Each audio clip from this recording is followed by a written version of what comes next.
네이버에서 AP투자연구소를 검색하시고 홈페이지로 들어오세요. 김영재 소장이 매일매일 실시간으로 추천 종목과 시황 분석을 진행하며 장 마감 후 결산 내역도 투명하게 공개하고 있습니다. 주식이 어렵고 종목 찾기가 힘든 분들을 위해 무료로 진행하고 있습니다.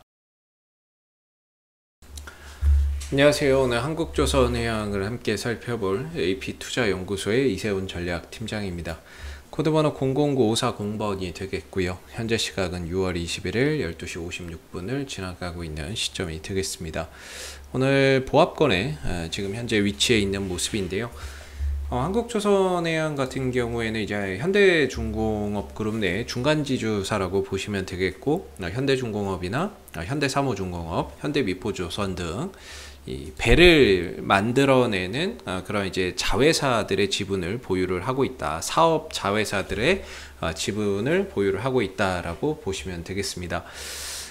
최근에 이제 4월, 5월 달에 정점을 찍고 나서 한 2개월 연속으로 뭐 조정의 흐름들이 계속해서 좀 이어지고 있는 상황인데요. 사실 조선업황에 대한 이런 긍정적인 그런 시각에도 불구하고 주가의 조정이 좀 멈추질 않고 있는 그런 이제 상황이 되겠고, 오늘 같은 경우에는 이런 또 좋은 수주 소식까지 또 전해졌죠.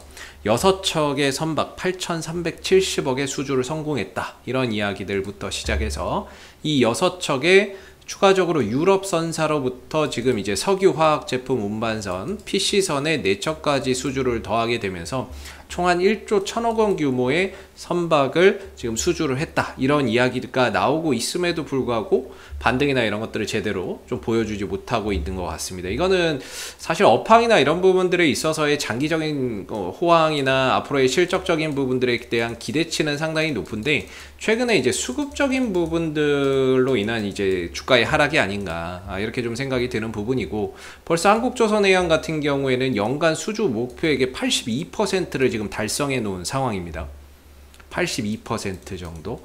근데 항상 말씀드리는 게 이 배라고 하는 게 뭐 1년 만에 뭐 하루 이틀 만에 뚝딱 만들어지는 게 아니죠. 그래서 건조하고 이렇게 뭐 인도하는 데까지는 시간이 굉장히 많이 걸리거든요.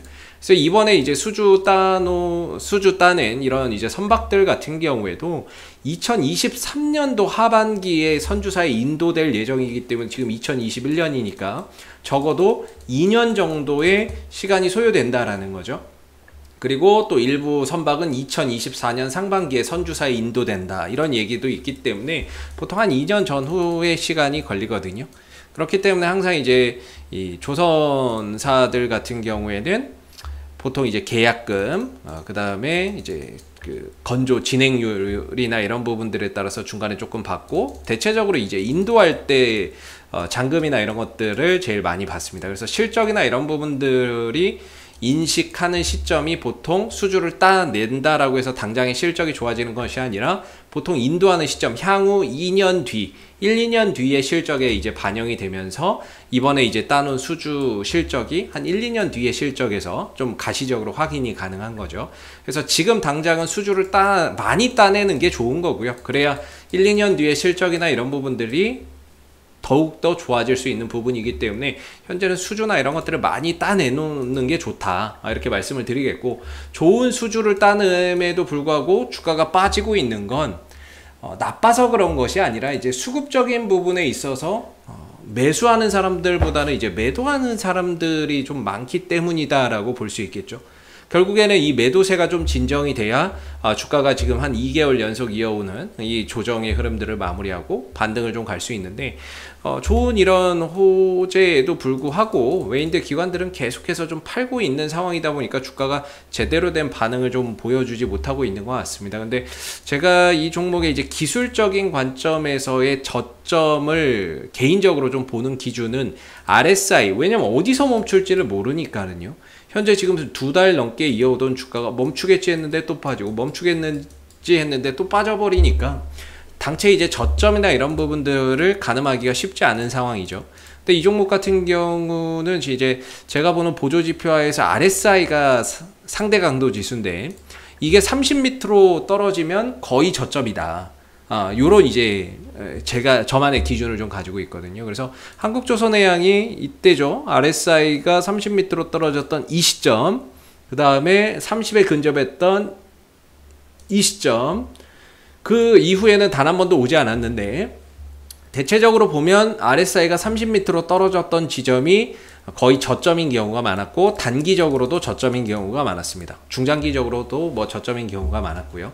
그래서 계속해서 하염없이 떨어지다가도 RSI 30m로 떨어지면, 또는 30에 근접하면 거의 바닥이었다라는 거죠. 지난 2월 달부터 3월, 4월, 5월까지 이어왔었던 이런 상승 흐름들 속에서 조정다운 조정이 없었고, 그 상승분에 대한 조정을 받고 있는 상황이라고 보고 있고요.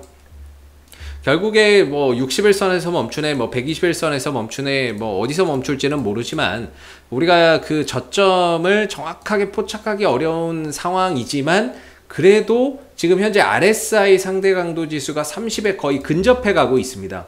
지금 한 35 정도 되네요. 34, 35 정도 되는데, 거의 어느 정도 바닥에, 하락의 끝자락에 왔다. 바닥이라기보다는 하락의 끝자락에 지금 와 있는 상황이다. 이렇게 좀 볼 수 있을 것 같아요. 그리고 여기서는 이제 조금 더 흔들리면 뭐 조금 더 이제 하방 변동성이 일어날 수는 있지만, 거의 하락의 끝자락에 지금 와 있지 않나 싶고, 중장기적인 관점에서 보더라도 역시나 이런 이제 추세선을 그려볼 수 있는 부분이기 때문에, 물론 이제 좀 빠진다면 여기까지도 내려올 수 있지만, 여기까지 올지는 뭐 지켜봐야 되겠죠. 그래도 중장기적인 방향성은 상승 흐름들을 잘 보여주고 있다라는 점입니다. 그러면 과연 어떤 부분에서 반전 포인트가 만들어질 것이냐, 반전의 모멘텀은 뭐가 될 것이냐에 대한 부분들을 우리가 또 고민을 안 할 수가 없는데요. 지금 들려오는 부분들에 있어서는 이제 다음 달이죠. 7월 달에 이 카타르발 LNG선, 작년부터 이야기에 나왔었죠. 카타르발 LNG선이 지금 이제 대규모 발주가 일어날 것이고, 대규모 발주가 있을 것이고, 그 부분에 대한 본 계약이 체결될 것이다 라는 이야기가 나오고 있어요. 다음 달 7월 달에. 원래 이게 작년부터 이야기가 나왔는데, 작년에는 이제 슬롯 계약을 했죠. 도쿄 슬롯 계약만 했었고, 그 이후에 이제 본 계약이 안 되고 하다가 이제 한 7월 정도, 다음 달 정도에 될 거라고 이야기가 나오고 있는 상황이거든요. 그래서 이제 카타르발 호재나 이런 부분들이 다시 이 하락하는 주가를 또 반등으로 이끌어가는 모멘텀이 되지 않을까 싶고, 뭐 예상 발주는 작년에 나왔을 때도 한 100척 이야기 나오는데, 100척에서 130척 정도 이야기가 좀 되고 있는 것 같습니다. 그래서 이런 부분들까지 수주 모멘텀이 더해진다라고 한다면, 역시나 올해 한국조선해양의 초과 목표 달성, 수주 목표 달성 가능할 것이고, 장기적으로 2년 뒤에, 3년 뒤에 실적이나 이런 부분들이 가시적으로 좋아지는 그런 이제 상황을 우리가 눈으로 확인할 수 있을 거고요. 내용 보시면은 이제 뭐 한 100척에서 130척 정도 뭐 발주가 나올 것이다 이렇게 이야기가 나오는데요. 이르면 7월 전후로 이제 수주 소식이 들려올 거다라는 예상도 나오고 있는 것 같습니다. 나오고 있는 것 같고, 뭐 수주 규모는 조선업체 한국당 적어도 수천억 규모다 뭐 이런 식으로 이야기가 나오는데요.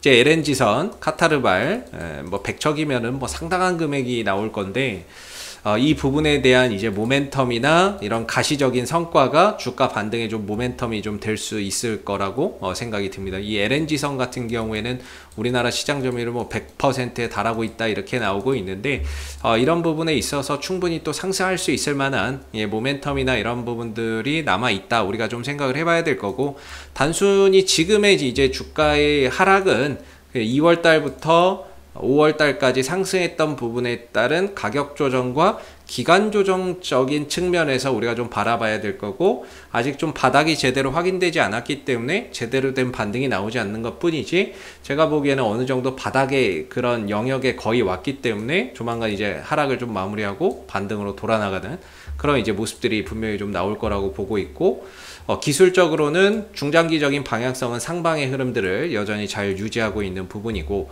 단기적으로는 5일선 밑에서 지금 주가가 흘러내리고 있죠. 이게 5일선이라고 하면은 5일선 밑에서 주가가 형성돼서 흘러내리고 있는 상황이거든요.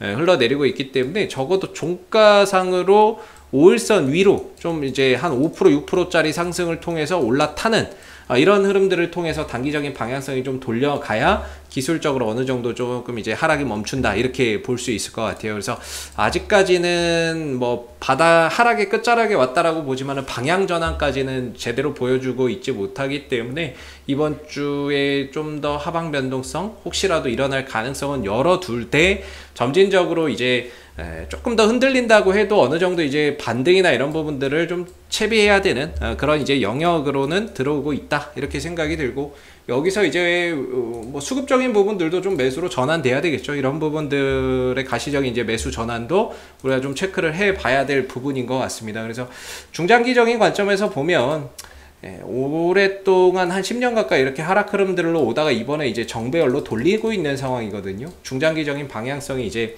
역배열에서 정배열로 돌아가면서 방향 전환을 해주고 있는 부분들이 되겠고, 기술적으로는 지금 이 한 15만 5천 원, 16만 원대 뭐 이런 전후가 굉장히 매매 공방이 치열한 자리이기 때문에 쉽게 돌파는 안 될 거예요. 몇 번 정도 저 구간에 있는 매물 소화를 계속해서 좀 소화를 해야 될 것이고, 그랬을 때 현재 기준으로는 한 15만 6천 원 정도가 되는데 15만 6천 원대를 어느 정도 고공권 현재 저항대로 좀 두고 기준을 보면서 저점을 계속 높여가는 가운데 이렇게 좀 상승 삼각형 패턴 속에서 이 16만 원대 뭐 15만 원대 중후반 정도에 있는 매물을 좀 소화하는 과정이다 이렇게 봐야 될 거고, 상승이 있었기에 조정이 있지만 뭔가 조정 이후에는 다시금 반등을 얼마든지 기대해 볼 만한 여지가 있기 때문에 우리가 아직까지 정확한 바닥에 대한 시그널이 안 나와서 그렇지 어느 정도 그 끝자락에는 이제 오고 있는 게 아닌가, 아래로는 이런 이제 중장기적인 추세선이나 이런 것들이 또 받쳐주고 있기 때문에 충분히 이후에 어느 정도 되돌림 반등을 통해서 다시 한번 더 전고점 돌파 시도가 나올 수 있기 때문에요. 뭐 보유하고 계신 분들은 조금 더 흔들거림이 있더라도 좀 더 기다려 봐야 될 것 같고, 신규 매수나 이런 부분들을 좀 가늠하시는 분들은 분할 매수나 이런 것들이 아니라면 정확히 30m로 좀 떨어지거나 아니면 방향 전환을 확인하고 접근 전략을 조금 세워보시는 전략이 어떨까라는 생각이 좀 드는 부분입니다. 혹시 이 밖에 또 궁금하신 종목이 있으시다면 네이버에서 AP투자연구소 검색하신 다음에 이슈 종목 분석 통해서 궁금하신 종목에 대한 궁금증 해결해 가시고요. 가운데 무료 추천 종목이 있는데 매일 아침 9시에 무료 추천주 3종목씩 나오니까 무료 추천 종목이 필요하신 분들은 무료 추천 종목 코너를 활용해 보시면 좋겠습니다. 마지막으로 카톡 친구 추가가 있는데요. 카톡 친구 추가는 AP투자연구소에서 운영하고 있는 무료방이 있습니다. 그 무료방에서는 장중 시황이나 실시간 속보를 공유해 드리고 있고, 앞으로 관심 있게 볼만한 업종이나 종목군들을 요약해서 올려드리고 있기 때문에 무료방 입장을 원하시면 카카오톡 친구 추가도 활용해 보시면 좋겠습니다. 자, 앞으로도 한국조선해양은 이슈가 생길 때마다 계속해서 리뷰 영상 남겨드리고 있으니까요. 구독과 좋아요 한번 눌러주시고 오늘 영상 여기서 마무리하도록 하겠습니다. 감사합니다.